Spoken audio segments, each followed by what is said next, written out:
안녕하십니까. 두 번째 시간, 오늘은 창세기에 대해서 살펴보고자 합니다. 여러분, 창세기 하면은 성경 66권의 제일 처음 책으로서요, 모든 성경의 서론에 해당하겠죠. 성경의 저자는 한 분이시니까 모든 성경 나머지 65권의 서론적인 부분이라고 할 수 있겠습니다.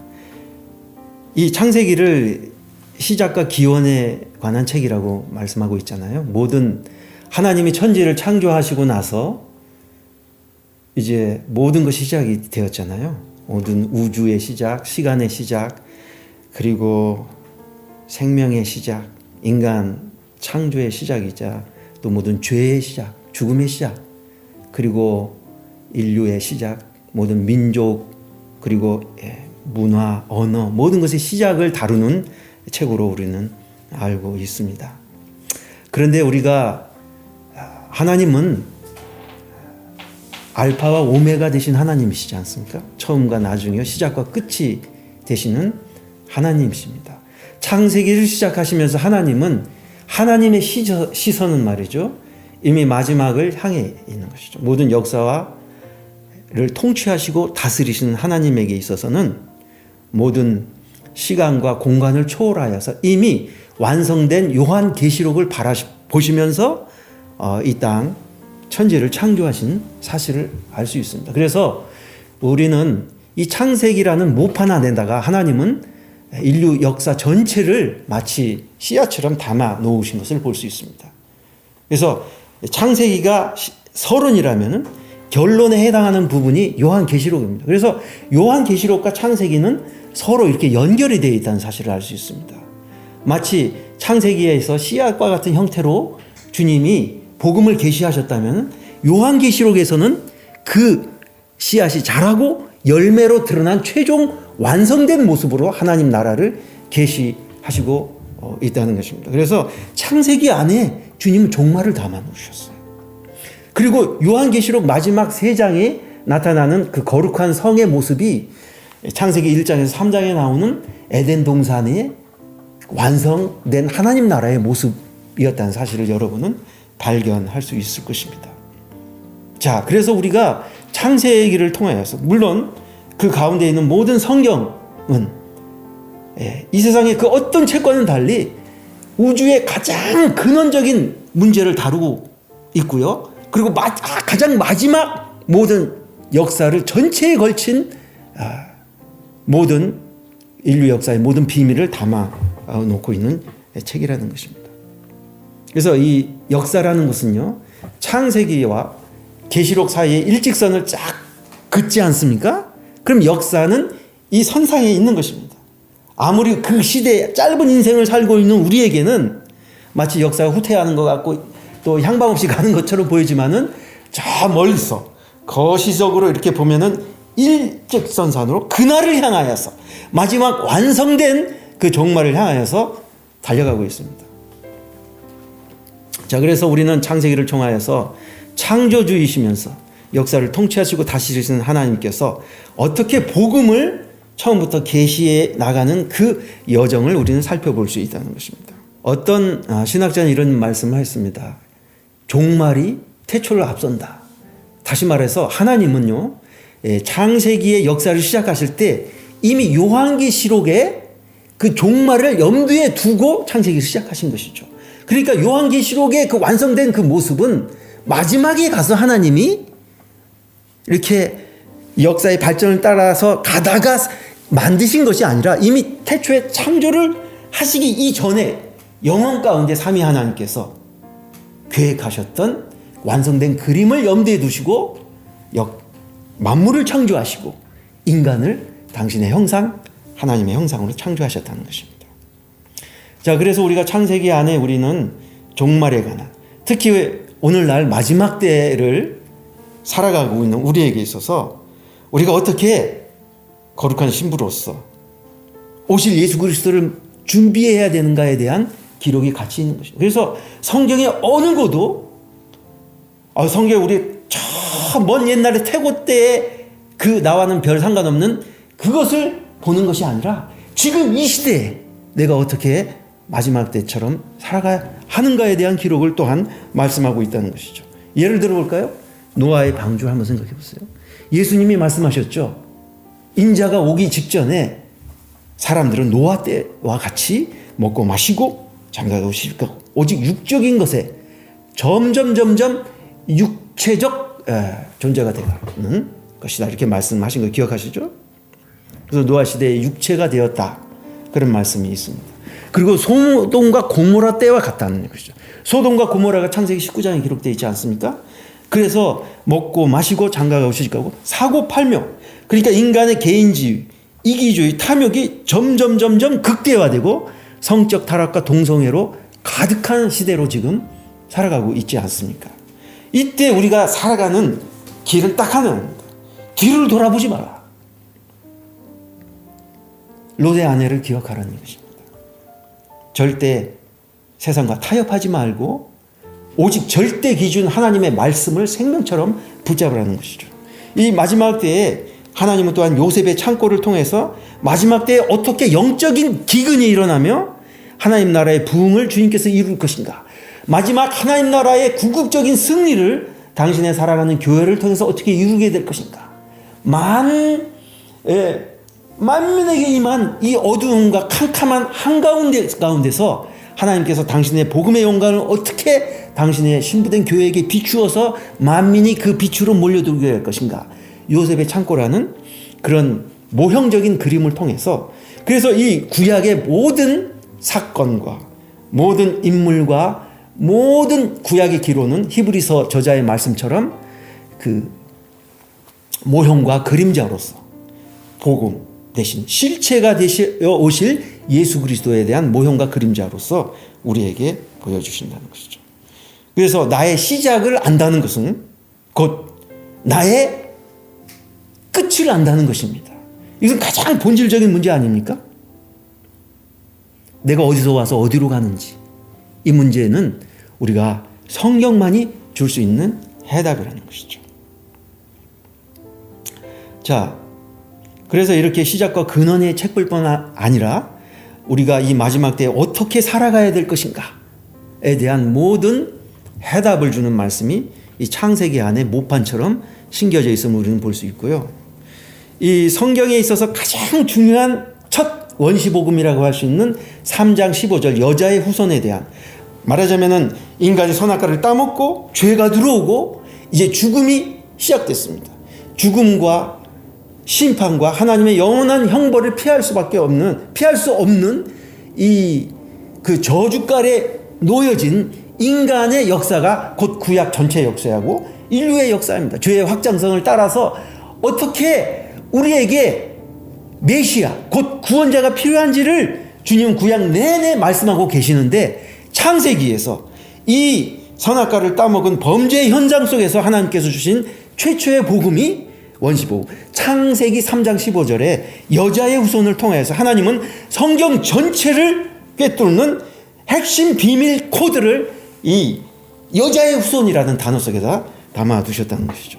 여기에는 앞으로 오실 예수 그리스도의 구원자의 자격과 구원 방법에 대한 하나님께서 계시를 담아두셨다는 것입니다. 그것은 하나님께서 이 땅에 오셔야 한다는 것입니다. 사람의 모양을 하고, 그러니까 이 구원자의 자격은 완전한 하나님이시다, 완전한 인간, 신성과 인성을 동시에 갖춘 구원자여야 된다는 것이죠. 그러니까 구원자는 오직 유일하신 예수 그리스도밖에 없다는 것이죠.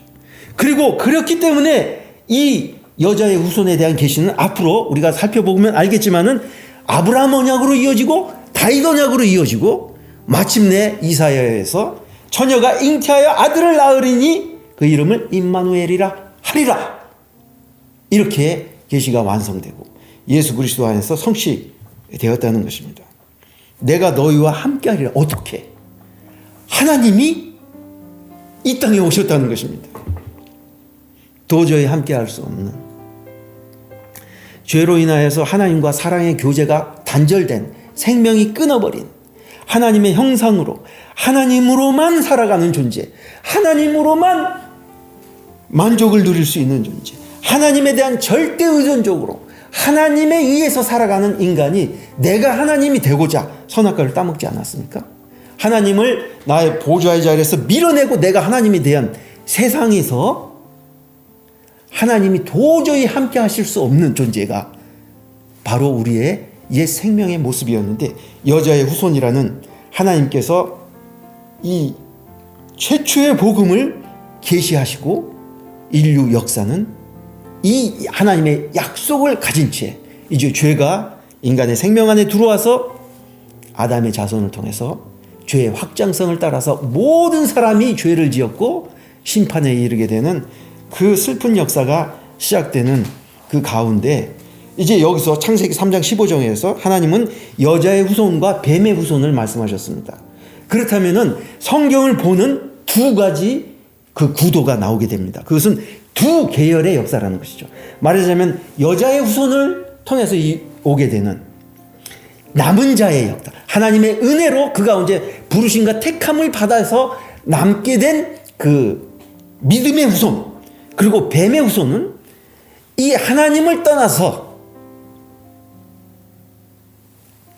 약속에서 제외된 육신에 속하여서 살게 된 두 구도로 이렇게 역사는 이어지고 있습니다. 그래서 성경은 이렇게 대조법을 사용하고 있습니다. 그래서 처음부터 가인과 아벨 이렇게 대조를 시키잖아요. 그래서 가인이 아벨을 쳐주시고 아벨 대신에 하나님은 그 셋을 주시고 두 계열이 쭉 대조되어서 나옵니다.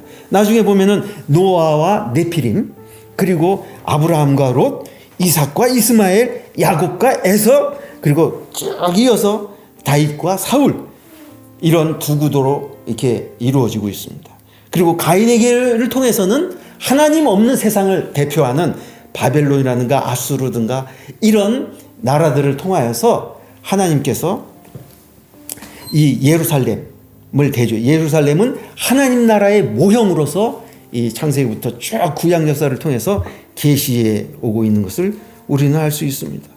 그래서 이 야곱의 12아들 기억나시죠? 12아들을 통하여서 하나님께서 이스라엘의 12지파를 이루지 않습니까? 이 이스라엘의 12지파를 통하여서 이스라엘 민족, 하나님 백성을 주님이 모델처럼 택하신 것은 앞으로 장차 이제 예수님의 부활 승천하시고 오순절을 통해서 이제 진정한 하나님 나라의 실체로서 신약교회가 탄생하지 않았습니까? 12사도를 중심으로 이루어지게 될 이 신약교회에 대한 모형과 예표로서 이스라엘 백성을 주님이 세우시게 되는 그 과정을 통해서 우리는 알 수 있습니다. 자, 그래서 우리가 이 두 구도를 통해서 우리가 보게 되는 것은 우리는 존재적으로 가인의 후손일 수밖에 없는 것이죠. 그런데 하나님께서 은혜로 우리를 그 죄의 어둠에서 부르셔서 아브라함처럼 부르셔서 우리를 남은 자의 역사, 그리고 여자의 후손, 그리고 하나님의 영광스러운 교회에 속한 자, 하나님 나라에 속한 자로, 거듭난 자로 우리를 부르셨다는 것입니다. 그래서 우리는 이 땅에 수많은 나라, 민족이 존재하지만은 성경은 철저하게 두 나라로 정의하고 있습니다. 하나님 나라에 속한 자냐, 아니면 세상 나라에 속한 자냐, 두 나라밖에는 없다는 것입니다. 이것이 우리가 성경을 이제 보는 관점이 되겠습니다. 자, 그래서 우리는 이제 믿음의 사람들에 대해서 우리는 나오고 있습니다. 아브라함, 이삭, 야곱 3대 조상이죠. 자, 간단히 말씀을 정리하자면 이렇습니다. 이 믿음의 조상 3대 조상을 통하여서 하나님은 복음을 살아가는 유일한 원리인 믿음에 대해서 우리에게 말씀해 주고 있습니다. 아브라함도 그렇고 이삭도 그렇고 야곱도 그렇고 다 인간적으로는 무슨 그들이 잘나서 무슨 공로가 있어서 주님께 부르심을 받은 자가 아니었어요. 아브라함만 해도 75세의 무자한 그 할아버지였고요. 소망이 없었습니다. 그래서 실수를 많이 했습니다. 상속자 문제로 엘리에셀을 택하고 하갈을 통해서 이스마엘을 낳고 99세가 될 때까지 소망을 잃은 그런 자였습니다. 그러나 그를 하나님께서 포기하지 아니하시고 말씀으로 찾아오시고 아브람에서 아브라함으로 한 가정의 고상한 아버지에서 열국의 아버지로 부르셨다는 것입니다. 야곱 보세요. 속이는 자, 경쟁자, 사기꾼 야곱을 그 하나님께서 그 긴 나그네와 같은 삶을 통하여서 라반과 같은 사람을 통해서 형을 속이고 도망간 그를 그 훈련을 통하여서 그 약복 강가에서 만나주지 않습니까?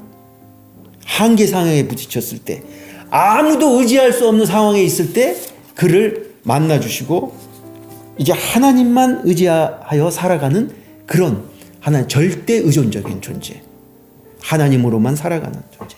그래서 그의 환도뼈를 이렇게 주님이 부러뜨리고 다리를 절게 하심으로써 이제는 나를 의지하여 살아가는 그 강인한 성격의 그 야곱을 하나님만 의지하며 살아가는, 이게 복음을 살아가는 원리, 그 믿음의 사람들을 주님께서 창세기에 이렇게 계시해 오셨다는 것입니다. 자, 이상을 통해서 우리가 간단히 창세기를 살펴보았습니다. 창세기의 결론이자 열매인 요셉을 통해서는 우리는 하나님이 함께 하시는 사람, 임마누엘의 실제가 되는 요셉의 삶을 통하여서 장차 그리스도 안에서 완성될 복음 안에서 내 안에 내주하시는 예수 그리스도의 생명, 나 죽고 내 안에 사시는 예수 그리스도의 생명을 살아가는 복음의 그 영광에 참여한 자로, 그 모델로서 요셉을 소개하고 있습니다. 자, 사랑하는 여러분, 우리는 그리스도와 함께 죽고 그리스도와 함께 살았습니다. 내 안에 사시는 예수님은 하나님께서 창세 전부터 계획하신 하나님의 형상을 예수 그리스도 안에서 완성하셨습니다. 이 복음을 주신 주님을 찬양합니다. 감사합니다.